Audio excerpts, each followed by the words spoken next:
Charleston County Public Library is in the middle of implementing its strategic vision.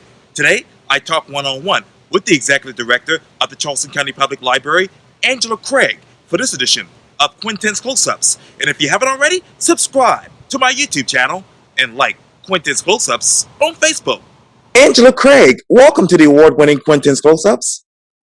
Hi, good morning. Thank you so much for having me. Oh, you're very welcome. Obviously, you are the Executive Director of the Charleston County Public Library System, like I call it. Let me ask you a silly question at the top here, Angela. Which book describes you these days as Executive Director of the Charleston County Public Library System? Oh, let's see. Probably Alice in Wonderland, because with COVID, things just get curiouser and curiouser. And you kind of feel like you're navigating your way through a very interesting landscape. Yes. What is that landscape for you and the Charleston County Public Library right now? Well, right now, we are very privileged to find different ways to connect to our community. Quintin, I don't know, but if you know that we have been able to help FEDER and the Charleston County Emergency Services as opportunities for people to get the COVID vaccine. And so we were able to use the Hollywood St. Paul Library and the Baxter Patrick Library for people in the 1A and 1B groups to get their COVID-19 vaccine over the last couple of months. That's been really wonderful. Wow. And I know that in between all of this and COVID, you all are very busy just developing your own strategic plan for the Charleston County Public Library that will take, obviously, place over the next couple of years. I want to go back to Channel 2 because they said that the Charleston County Public Library is revealing its plan for the future after months of study. How many months did it take for you all to actually study this strategic plan? So we just launched our strategic vision last month, and what we did was an internal review of our practices, and we have 5 focus areas: literacy, workforce development, community engagement, educational success, and equity.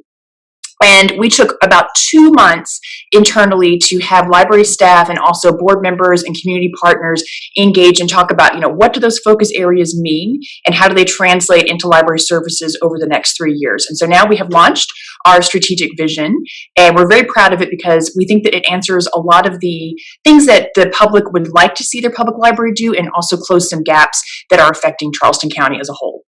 What are those gaps that you're closing right now? Digital equity is huge. Digital equity is when folks do not have equitable resources for computers or Wi-Fi or broadband or devices, and it doesn't really matter what they want to use them for. If it is for fun, like to check their social media, or they want to use it for workforce development, we want to give people equitable access to those resources. So before COVID, we knew we had that on lock. We knew that people could come to any one of our locations and they could use our computers, and we also have Wi-Fi.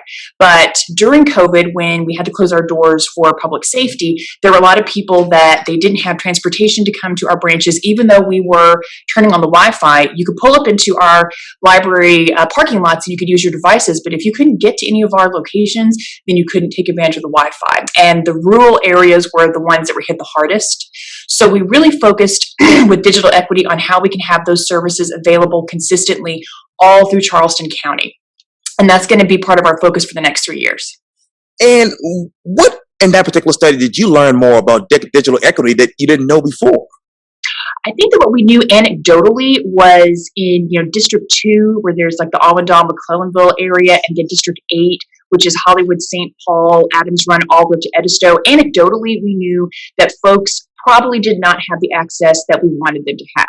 But because we had the libraries, and then we started building, the Wando Library launched over in close to District 2, and then we had Hollywood St. Paul that launched in District 8, and then we also had McClellanville and Edisto Library. We thought that we were covering it.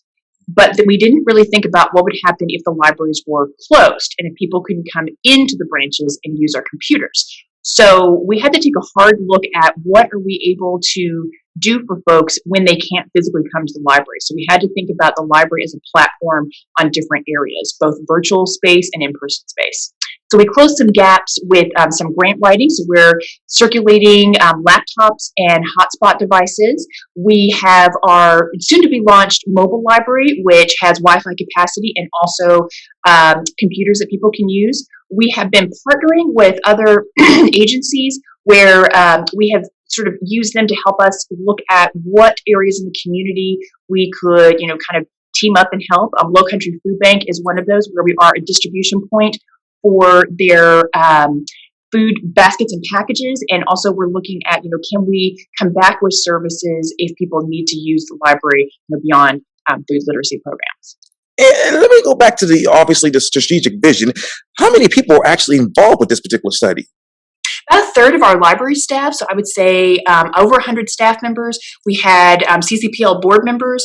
We had about 20 community partners that also engaged. We had everyone broken down into one of the 5 focus areas that I talked about. And then we had 3 sessions online. And we just asked really big questions, such as to define what those focus areas are. And then what are the action items that we need to take as an organization to move us forward so that we can actually achieve what these action items mean to the public? How will this particular strategic vision, that is, evolve through phases? Sorry? Yeah, how will this particular strategic vision evolve through phases? Which phase are you on? Oh, yes. Thank you. So our executive team, which is myself and the deputy directors, we actually sat down and had an internal meeting where we prioritized what it is that we need to do first. One of the first things we want to do is get our equity focus area up and running.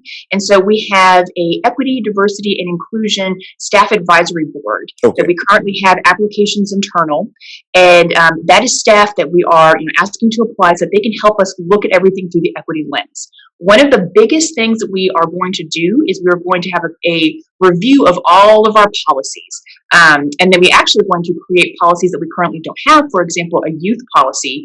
We currently treat all of our youth ages 0 to 16 as adults. We have a wonderful adult policy. We are going to review it, but we need to have a separate policy for youth because youths develop differently. We want to make sure that we are welcoming and inclusive to all different age groups. So policy review is big, and then also looking at how we engage with the public, getting feedback on our collections, making sure that it is diverse, making sure that our programs are diverse, and also looking at the makeup of our staff and that we reflect the community too. So that's a pretty big package. We want to make sure that we take it step by step, and every year we get a little bit better. And what are those universal trends that are impacting the library system and this community? Digital equity is a big one. Like I said, I would say parents that are needing to have outside resources, parents and caregivers for teaching their kids. Even if your kid is going full-time in person to school, we still have a lot of virtual days because, the school will have, different opportunities for the staff to learn and for their, kids to go home. And so parents are having to be teachers in a different way than they were before. So helping in that way. Another universal thing that we know is affecting us is that, people need access to different resources and that we are the bridge for that. So we recently were able to partner with Low Country Food Bank to help them distribute bags of fresh produce out to the communities. And they helped us target where some of those areas are. And then we were able to launch that through a partnership. And that's been a wonderful connection as well. And of course, information about COVID-19, about the vaccine, about where to get it tested. This is, vetted with DHEC. We are giving real-time, authentic sources through the medical profession so that people can get vetted knowledge on how to make their healthcare decisions. And what are those affected areas that the Low Country Food Bank and CCPL actually served? We actually served a lot of those areas in District 2 and District 8 that I mentioned, and the Cooper River Library over in North Charleston. Those are areas that also align with our digital equity philosophy as well, where it's interesting in those it's like a triangle. Folks may or may not have devices, or they might have devices, but they don't have Wi-Fi or internet access. So we're the bridge in several different layers for our public with that. And let me go over to some issues. How do you, as a library, design and offer programs and services to build vital economic literacy, including the understanding of financial, legal, healthcare, and citizen topics in partnership with community groups, financial institutions, government agencies, and schools? Well, we definitely have strong partnerships because, the library has a lot of resources, but we want to make sure that we are giving our patrons the most vetted and the most authentic resources that we can find. So, for food literacy, we partner with Low Country Food Bank. We do, for financial literacy, we have Money Smart Week, which is a national library initiative where, it talks about how to, find a financial advisor, how to vet banks, what sort of questions to ask as you are looking at retirement, things like that. We do have a lot of partnerships with organizations that can help people think about, healthcare. We recently launched our telehealth grant with MUSC, and we have a telehealth worker. We also have a data person, and they are going out into, again, Districts 2, Districts 8, and a couple of other surrounding areas, and they are helping folks with healthcare appointments and looking through healthcare resources. And those aren't library staff; those are folks that are part of the grant that have the certifications to help people make those decisions. Okay, and let me ask you this. Where do you increase subject matter experts among staff to help customers improve their education and career paths? Excellent question. So I would say that any number of our frontline staff in particular are very well versed in that. You can walk into any one of our branches or use us virtually, and we can help you with career things such as setting up a resume or creating a cover letter. We also can help you with those soft skills, such as talking you through about interviews, kind of how to think about next level career moves. And that also is part of our strategic vision. We would like to, and we have a goal to partner with local businesses, and or other organizations to help think about what the workforce needs are in Charleston County and how we can help prepare patrons prepare for those next steps. What are those workforce needs here in the Charleston County area that you know of? Well, right now I know there's an EMT shortage. I attend every county council meeting that I can, and then the director of the EMT department came up and said that, we don't have enough folks signing up to be EMTs, and every time we hire someone, they might go to a different county, and so there's definitely an EMT shortage there. Now, they have a strategy to close that gap, but that's an example of, where there are shortages in different industries that we would like to help with. Also, the technology industry always can have more folks, and, the education industry, and other sort of local organizations. And we want to help small business owners too. You don't have to be part of a large company. There are a lot of people that have great side hustles that generate income. And if that is their passion, we would like to help them turn those into their full-time job, if that's what they want to do. Yes. And let me go back to the library and talk about space. How do you design spaces to encourage play and discovery at new branch libraries and retrofit existing libraries with new and dynamic early learning spaces? That's another great question. So as you know, we are right in the middle of our referendum, which was voted in 2014. And we have right now 4 brand new libraries. And what we do is, we as librarians know what library services are, but we will work with architects and designers who will help program the building for a wonderful flow. And what we like to do here with Charleston is to figure out what is the best fit for every community. Every library is a little bit different because the community is a little bit different too. So while we build for the current community, we also build for growth in the community and change in the demographics too.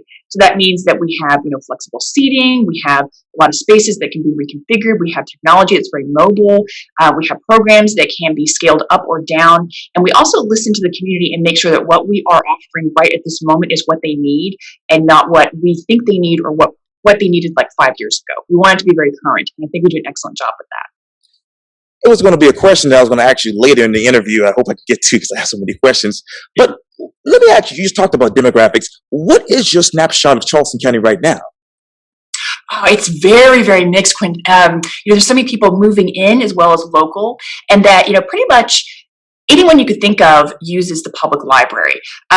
We have a very strong youth demographic with families because I think that we do kid programs very well, and we also have services for parents. And like I said, parents and caregivers are in a different learning landscape because of having to do virtual days and if not having to teach their kids full-time themselves. Right. So we are a wonderful complement to that, and we have a very strong partnership with CCSD.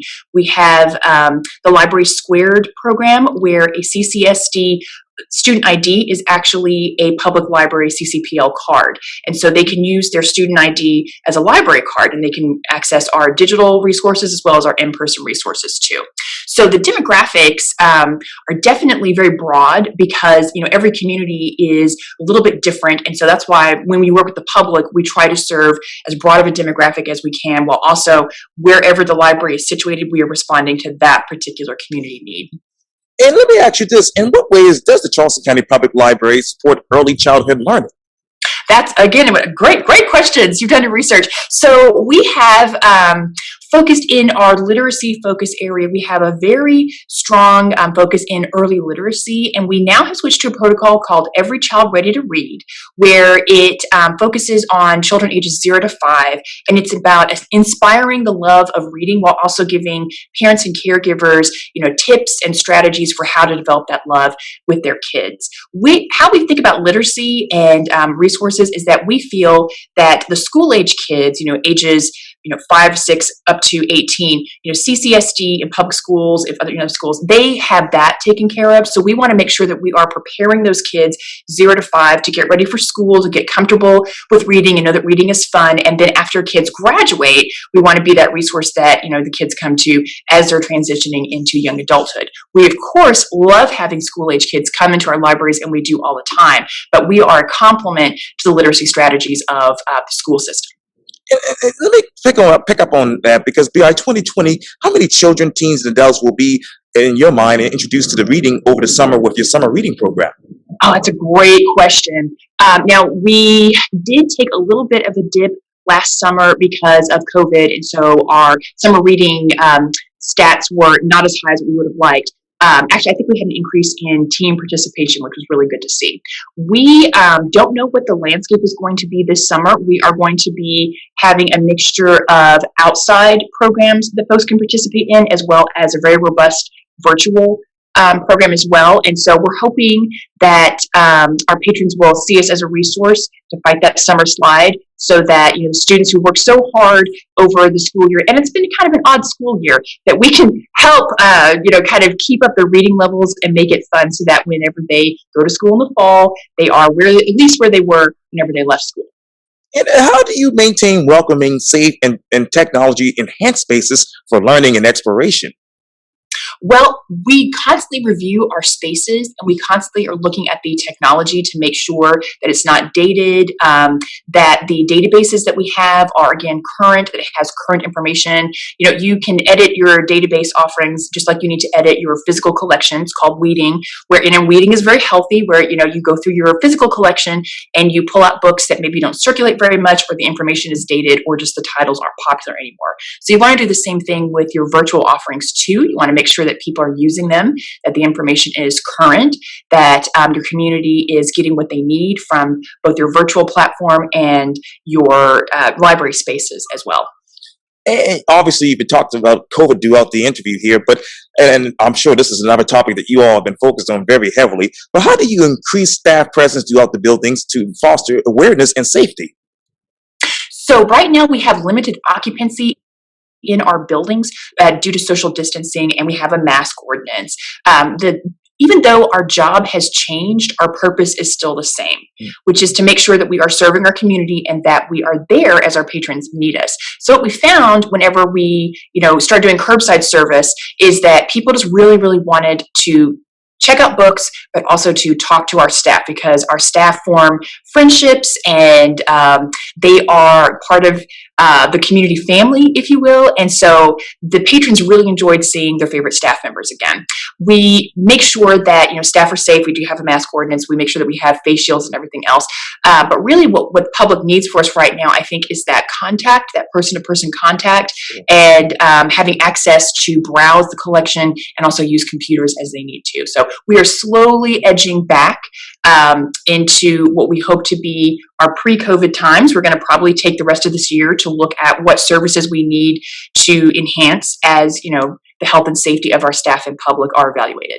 Oh, and I love so many of those staff members right down here at the main library. I've known them for 20 years. Yes. Oh, yeah. And one of the best things that we do, I think, is connect with the public. And again, we have a lot of patrons that, we count as friends, and that come in and know us. And, Yes. We talk about our favorite books. We talk about our favorite movies, and it really develops a connection that is very unique, I feel, within Charleston County. Absolutely. And you talk about, obviously, the library eventually going to move back to pre-COVID times and the areas that you want to focus on. What areas are you considering right now?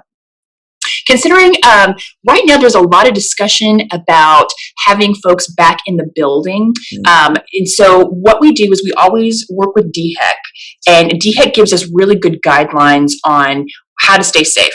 And so right now we have building occupancy at all of our locations because we want to make sure that we're social distancing and that we don't overcrowd the buildings. And so we're looking at, as more of the population get vaccinated and as COVID levels continue hopefully to drop, what can we start lifting? Can we lift the occupancy levels right now? And if we lift the occupancy levels, and when I say right now, like in a couple of months, can we look at having programs in the branches? And so we're looking at the different timelines for when those services can take place. And that's just a guessing game because every time we have a timeline, it changes. So we just have to be very flexible. And again, working with DHEC, working with Charleston County to kind of see what our contemporaries and other organizations are doing to make sure that we're in tone with the county and for the health and safety of our public and staff. And I want to go back, obviously, to what you talked about earlier when you talked about equity. And I know that you all basically, formed a committee, equity, diversity, and inclusion. But let me ask you this: where are you proactively recruiting, supporting, and retaining a diverse staff that reflects the demographics of this community? And that is an excellent question. That is something that we are teeing up right now. Nationally, librarians skew white. And so what we are trying to do is we're trying to find opportunities for our internal staff. We want to recruit and, have our internal staff look at, is pursuing an MLIS right for you and how can we help them with that? So we are wonderful partners with the University of South Carolina that has a very strong MLIS program. And so we are pursuing different opportunities with that. What that means is that we look at how can we develop our paraprofessionals, how can we recruit, again, locally. So we're looking at our HR practices on where we're posting jobs.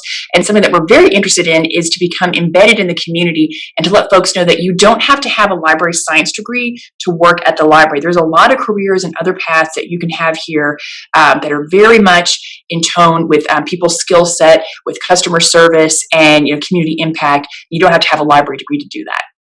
And let me ask you this: how do you assess and understand the cultural differences of this community? That's another great question. One that we will continually have to work on. Okay. There's no checklist, and it's not like, oh, we're diverse now because we've hired this number of people, or we're reaching out to this group. It is continually reflecting and looking at what the community is. Part of our strategic vision with equity is making sure that we have ties to different communities and that we are representing the library, but that the community is represented with us, whether that is our staff or within our collection, or we're sourcing patron feedback or community group feedback as well. And again, that is an ongoing process. That's not something that you ever really should stop doing because your community changes. And you have to really also think about those patrons that maybe don't put their hands up and don't have a voice, and looking at the different demographics and seeing, do we have this population represented in our collection or in our services or our programs or not? And if they're not coming to the library, well, what are the barriers? Which is why we're doing a policy review, because we want to make sure that we're not excluding a population or group because of the wording or the inference that they might take from our policies. And how are you harnessing innovative approaches to improving operations and services throughout and actually redesign of library spaces and operational systems? It's so interesting. COVID has been a silver lining in a lot of ways because we had to really sit down and look at what is it that we're doing, what is our mission, and what does the community need from us. And so it was a nice time to reboot. And what we learned is that we could flip to digital programming, no problem. We did that in 3 days. So we were able to harness staff talent, and we didn't have to redesign anything. We had them do their greatest hits of programs, their favorite story times, their favorite book clubs, their favorite team programs, everything. And if you go to our Facebook page or anything like that, you would just see us constantly putting up content and things like that. So we innovated very well with the digital platform. And then we had to innovate with, again, if you can't use or access our digital platform, how are we reaching you?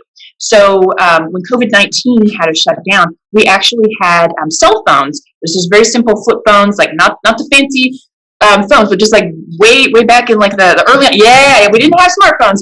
We had very, very simple phones, and we distributed those, about 20 of those, out to library staff so that they could field telephone calls from people, because the telephone for a lot of folks was a lifeline. And so we could do research questions or look up things on our end with our computers if they didn't have the tech at their home as well. And then I'm very pleased to say, we have seen an uptick in people checking out our career kits, which are laptops and hotspot devices so that you can access the internet, as well as like other devices. That was kind of slow going because, I think people either just weren't aware of them, and now they are. And so we've seen an uptick of that. And we're very happy to see that because we know that there are a lot of areas that just don't have equitable access. We want to make sure that they can check out those items and use them at home. That brings me to I have a couple of questions here. Have you reviewed the library hours to improve patron access? Yes, the library hours are something that we are always looking at and evolving. Right now, we have the library closed until 2 p.m. on Wednesdays because with COVID, there's just so much information that we have and things move very quickly internally that it's a good staff development time as also getting people on the same page. But we are looking to increase those Wednesday hours very soon so that they would be in tone with the rest of the week. We are always talking about evening hours and Sunday hours, which would be a later budgetary ask that would require an increase in staff that we don't have right now. And so you might be aware that, we just opened up our Bees Ferry Library, and then we are soon to break ground on the Keith Summit Library this spring. And so we have, staff coming in for that. And so until those libraries are up and active, we really want to do an assessment of where do those Sunday hours need to take place, and how many staff do we need to make that happen, and then we can make a budgetary ask for that. So that's several fiscal years away. But the Wednesday hours are coming very soon. That is amazing. And the Keith Summit route is on the Keith Summit Library, the soon to be Keith Summit Library is on my running route. So I see that every Excellent. weekend. Yeah. So you've been seeing all the action over there. It's fascinating to watch. Absolutely. And I know from Channel 2, it says this, the plan has many branches, but the digital equity plan is one of the areas which obviously you're most excited about for the community to learn about. What is the infrastructure for the branch plan? For the branch plan for digital equity? Okay. So the digital equity plan is actually twofold. It is, again, how do we reach patrons with limited digital access in the branch, but then also how can they take that knowledge back with them? And for some people, they might have devices, but they might not have a high comfort level with technology. And so that is an education piece. We can do that very easily with our classes with one-on-one services. For other people, it might be that they don't have the Wi-Fi access, but they have the devices and they have all the knowledge they want. So we can help with that. They can come into our branches. They can check out hotspots. They could just roll up into our parking lot.